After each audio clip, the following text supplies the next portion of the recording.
Hey, thanks for joining us. We're going to do a beef vindaloo, and it's not going to be too hot. I want to show you a couple of things I've pre-done already, because this is a pretty slow cook and a long cook. I've got big chunks of beef in there, and this has been marinating for about 14 or so hours, maybe a little bit more, overnight obviously. And what I've done is lots of vinegar in there. That's what a vindaloo is, vinegar and garlic. So we've got garlic, we've got vinegar, I've got tomato paste, we've got a can of tomatoes, I've put in some Worcestershire sauce and some ginger, and again, lots of garlic. So that's been marinating for some time.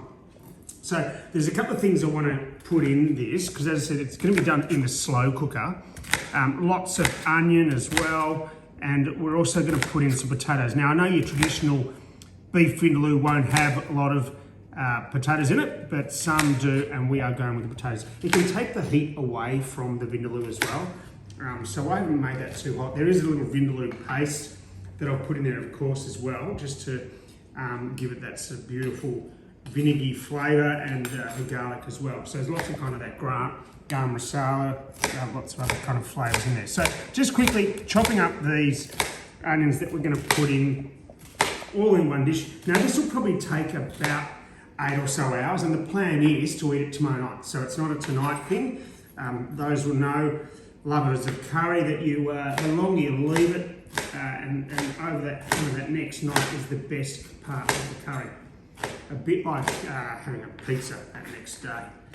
Okay, so I've got this slow cooker just on a bit of heat there. Now I'm actually going to use a ghee. So a ghee is a little bit like clarified butter. It's like butter, but it's kind of oily as well. It gives it that really nice flavour. So just a little bit of ghee in here. So I'll get you to come round either side. So I'm going to put the ghee in there. You can see an empty chair there. That's our dear friend's Maggie's chair. So a little bit of that clarified butter. This is it's been in the fridge too long, so I left it out to really just get a little bit of that. And you can see I'm trying to get the metal inside there. You can see that's starting to warm up. I'm going to put some extra heat on that. Now, what I want to do is just with this onion, just brown it off a little bit. And we're going to put in a squeeze of garlic as well. Again, just to give that extra flavour. Oh yeah, it smells good. Okay, so don't be afraid with how much garlic you use. That's what the vindaloo is, vinegar. So with the vinegar, it actually breaks down that beef as well. So you want to have that really soft, broken beef. You could do it with a lamb, or you could do a goat vindaloo. You know, see, that's a little bit difficult to get, but there's a couple of options there. As I said, we're going to put in some of those potatoes as well. So it's going to be the one pot. We're all going to put this in, just browning this off a little bit. Want to kind of get that flavour. You can smell, if it was smell-o-vision, you could smell that. But that beautiful kind of garlic, the ghee, which is that kind of looks like a bit of oil or butter all together. Turn the heat up. And then we'll mix that in. Now, obviously, I'm just going to take that off there once that's cooked, put it in the slow cooker. Now, and adding some bits. You'll see I've got a little bit of brown sugar there, just to kind of take a little bit of that vindaloo kind of flavour, really bringing it all together, making sure it's not too hot as well. So that's going nicely. Just brown that off a little bit. I mean, you're just really sweating it, really. Just kind of take it off there. I like that's kind of cutting those little bits of onion like their little fingers or fingernails. Nice little flavour. All right, we might let that go, come back and we'll show you just pulling it all together, and then literally letting it sit for 8 or so hours, maybe 10, see how we go. I'm going to put a couple of little curry leaves in there as well. I've got some green chilies that I'll actually put in later, because again, it can get over intense with the heat. And I want to show you also, there's some beef stock there, just to make sure you get the nice and flavour. You could add water, but I prefer a beef stock just to bring that flavour back into the vindaloo. You can see it, that's exactly the right kind of consistency, nice and sweated off. I'm going to add it to this now, being really careful. Obviously it's a pretty full bowl, so that's you can see the beautiful chunks of beef in there, really well marinated with that, oh, that smell of vindaloo, vinegar, various spices, and the tomato, a very tomatoey based vindaloo, which is exactly what we want. As I said, you could make this a lot hotter if you wanted, spice-wise. We haven't, we're going to go this way, and then you can certainly add to it. Okay, so just turning the heat down a little bit on that. Now, just looking at that, we probably will need a little bit more liquid, particularly when we add in, bear with me. So we're going to add in these potatoes.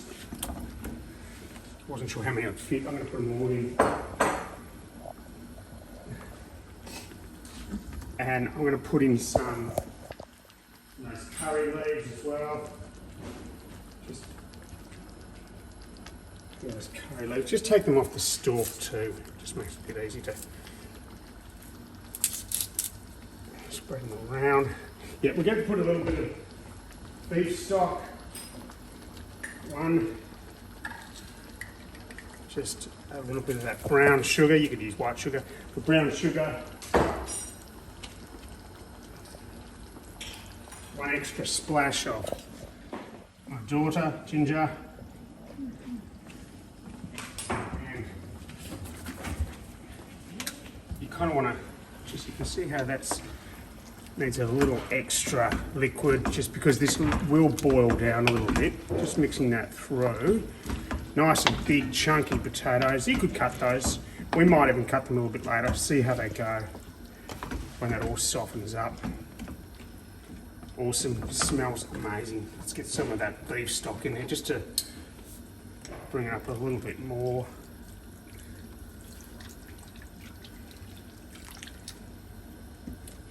I'm going to transfer this into the slow cooker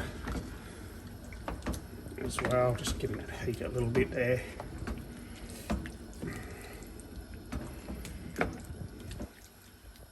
Now, it's one of those things, you've got to keep watching it with the slow cooker and just making sure that put a little bit more of that beef stock in because it will evaporate a little bit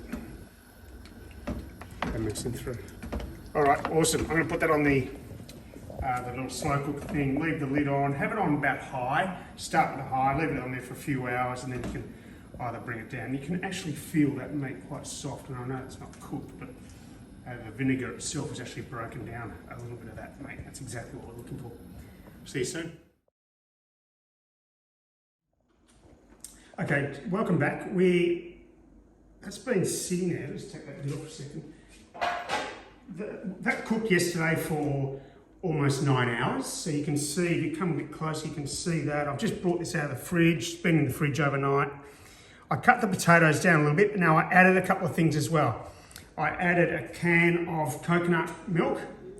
You can use coconut cream or coconut milk. And I noticed that it was really thin, in terms of consistency.